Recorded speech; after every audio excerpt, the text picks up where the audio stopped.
First Punic War, Part 2. Let's go. That scared me. After the gigantic Stop! at Cape Ecnomus, the Romans were now free to land on African soil. Alright. They did. The Carthaginians chose to focus on defending the city of Carthage itself. So the Romans so y'all can hear me. immediately took the city of Aspis and raid and plunder the countryside. They took over 20,000 slaves and a ton of booty. But then, some orders arrived from the Senate. Send home the booty. Oh, but I want to... No, Steve, not you. They mean the treasure. Well, we are not watching any more of this filth. So the other consul left with the booty, leaving Regulus and his forces on their own. And they began advancing towards Carthage. Along the way, according to the ancient writer Livy, they encountered a literal dragon. Now Livy was a Roman historian, so his account may be slightly exaggerated. But look, it's me! But this, I believe. As the Romans continued to plunder, the Carthaginian people flooded into the city. Now, not only was it in a major panic, but it was so crowded, the people began to starve. Don't panic, everyone! Not my problem. Look, I know you're all starving, but I still have food. For me. So, you know, it's not all bad. Whoa! You're wasting your tomatoes! And you idiots wonder why you're starving? Who would even want to eat them? Well, it's just more food for me! Nom, nom, nom, nom. Nom, nom, nom. Things weren't looking good for Carthage. They had to do something to stop the Romans rampaging throughout their land. So they decided, finally, it was time to put an end to it. They headed out and set up on rough hilly terrain overlooking the Roman camp, and they prepared for battle. Now, while the Carthaginians were the traditional masters of the sea, on land, they weren't always the brightest. Case in point, setting up in this position overlooking the Roman camp was just about the stupidest thing they could have done. Why? Well, there's something you gotta understand about Carthage. The Carthaginian land forces actually suffered from a multitude of different issues. First of all, since the Carthaginians were rich, they could afford to pay a huge number of foreign mercenaries to fight for them. These mercenaries actually made up the vast majority of Carthage's forces, and therefore, Carthage's land armies were a melting pot of many different cultures. This, however, meant that if a battle wasn't going their way, there could be loyalty issues. Man, I ain't getting paid enough for this. You Balearic slingers better not be thinking of running away. Nope. What did he say? I don't know, man. I don't speak Phoenician. Let's get out of here. He was speaking Clearly, English. there were also language issues. The military generals tended to be Carthaginian, but they made a lot of strange decisions. For example, one of the most feared assets of the Carthaginian army were the war elephants. To a Roman soldier who had never even seen an elephant before, this was like fist fighting, a literal monster. Yet the Carthaginians continually kept placing the elephants in the rear, where they were no use. Why? In a similar fashion, the neighboring region of Have you Numidia ever played Total War games before? provided Carthage with the most skilled cavalrymen in the world. But the Carthaginians often chose to fight on rough, uneven terrain, where horses and elephants were less effective. And so, in this case, when the Carthaginians again chose the rough terrain near the Roman camp, the Romans easily sent them packing. Wow, Regulus, we're mere miles from Carthage. You sure are amazing. Yes, Steve, I know. Show me the booty. Steve, what's the matter? We've almost won. I just wish I could be as great as you, Regulus. Steve, you're amazing. I mean, look at this thing. It's unbelievable. I know, but I mean like at war stuff. I'm such a noob. My tanks always get blown up. I can't even fly an aircraft straight. Don't. Tanks? Aircraft? What are you talking about, Steve? Don't. I'm talking Don't. about free-to-play Don't. online multiplayer combat game. And this video's sponsor... Okay, we get it.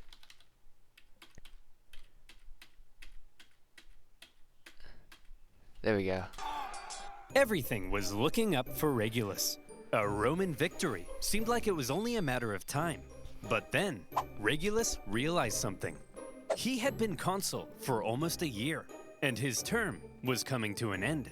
He knew that if his successor took over and he finished the job, then he would get the naked statues, not Regulus. And there was no way Regulus was going to allow that. So he jumped the gun. You there, Carthaginian boy. I want you to deliver a message to your elders. I, Marcus Attilius Regulus, demand the total and unconditional surrender of Carthage. Unconditional surrender? Jeez, at least lay siege and starve us all to death first. Just deliver the message, you punk! He demands your total surrender. What? Jeez, at least lay siege and starve us all to death first. Hey, that's what I said. Well, boys, this Roman thinks we're out. But we're not out, are we, boys? No! We'll do what we always do in times like this. Hire somebody else to solve our problems for us. Darren, bring in the Spartan. Spartans. Regulus's overly harsh demands had the unintended effect of reinvigorating Carthaginian resolve. They brought in a mercenary from the famed land of Sparta named Xanthippus to help take them out of this situation. And we all know what Spartans are like.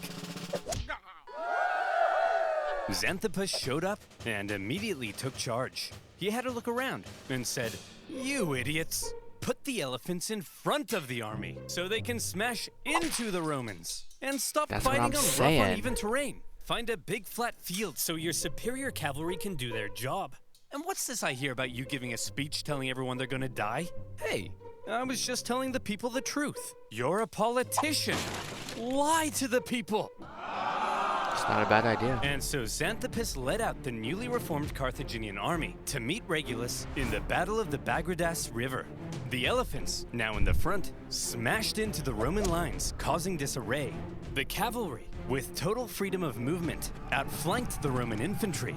Thanks to this impressive Spartan, the battle was a total Carthaginian victory. And Xanthippus, they won. For his stunning victory, was forced to flee Carthage because the leadership got jealous. Regulus, the Roman consul, was captured during the battle. Legend has it, he was brought before the Carthaginian council, and they made a proposition. Well, Reggie, not looking so good anymore, is it? Looks like we beat you pretty bad, huh? Up yours, ya Punic pansies! Now, Regulus, nobody likes a sore loser, do they? No. How about this? We're gonna send you back to Rome, and you convince the Roman Senate to surrender to us. If you fail, though, you gotta come back so we can torture you to death, okay? Okay. You promise? I promise. Hey guys. Whoa, Regulus! We thought you got captured. I did, but they sent me back to convince you to surrender. Should we? Surrender? No! Never surrender! Give them hell, boys. They're at the end of their rope. Anyway, I gotta go be tortured to death now.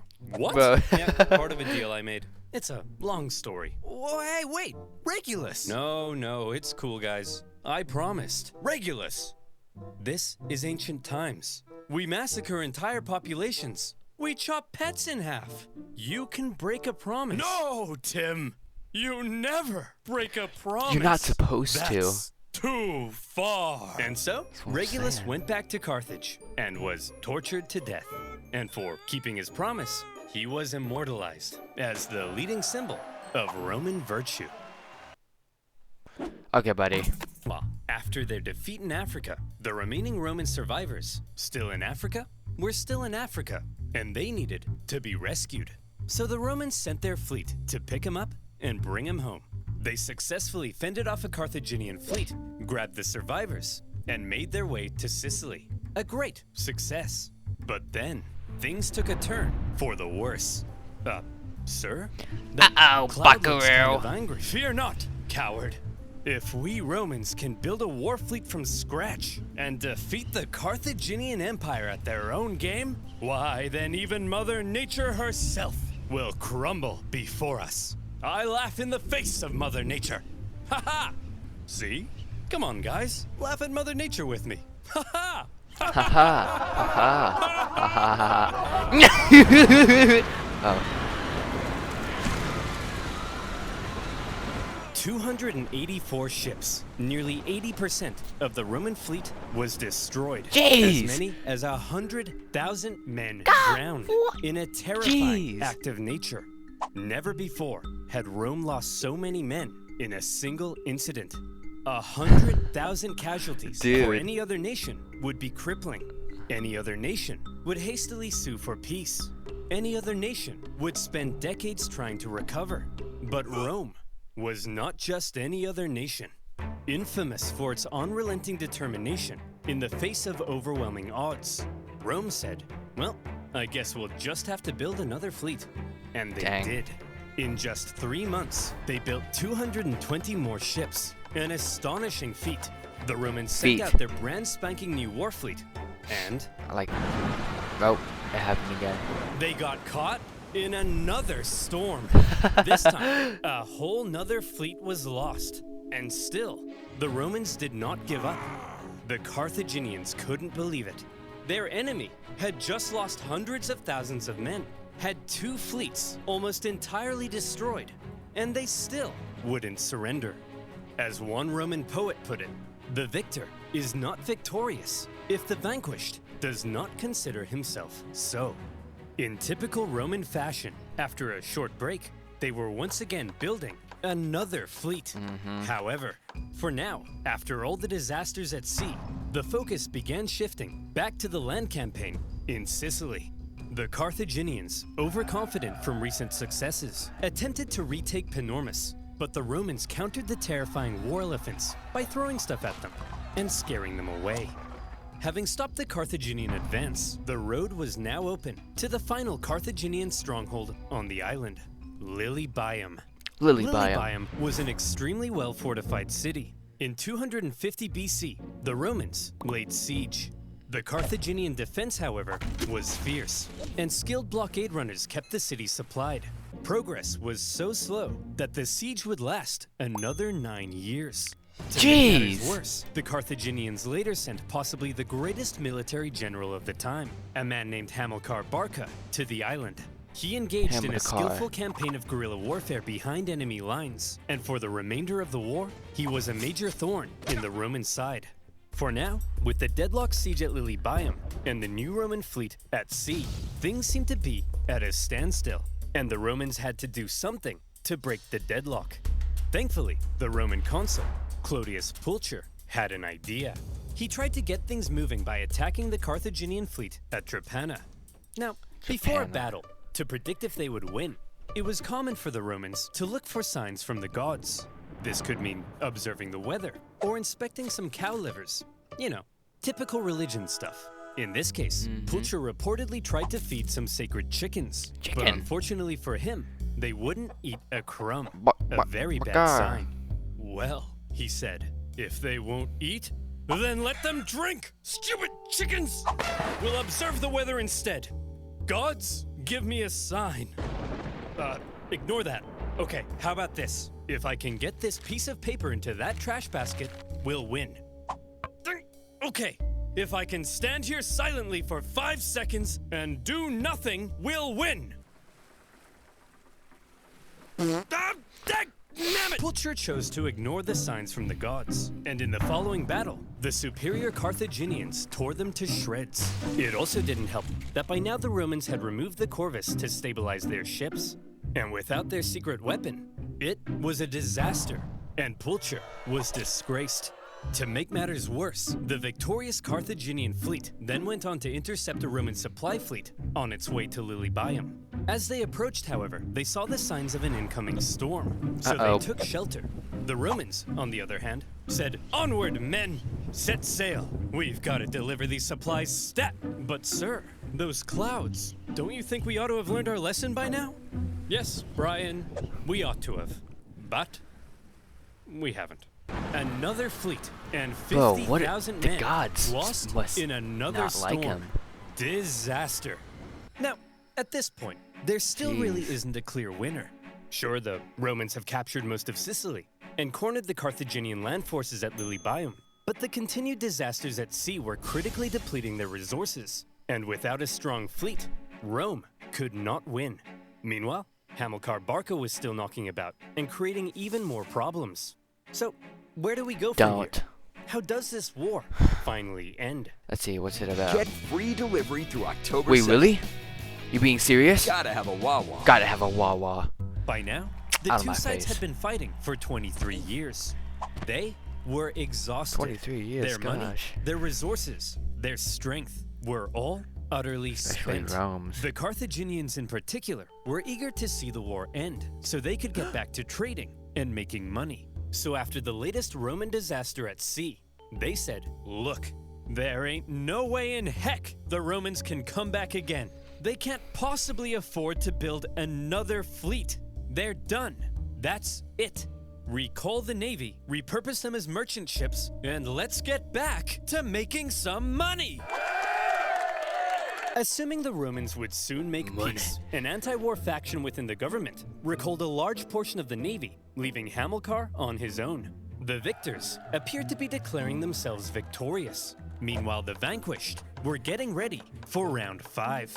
The Romans built another fleet, this time heavily relying on patriotic donations from the upper classes to afford it. And once again, they put to sea.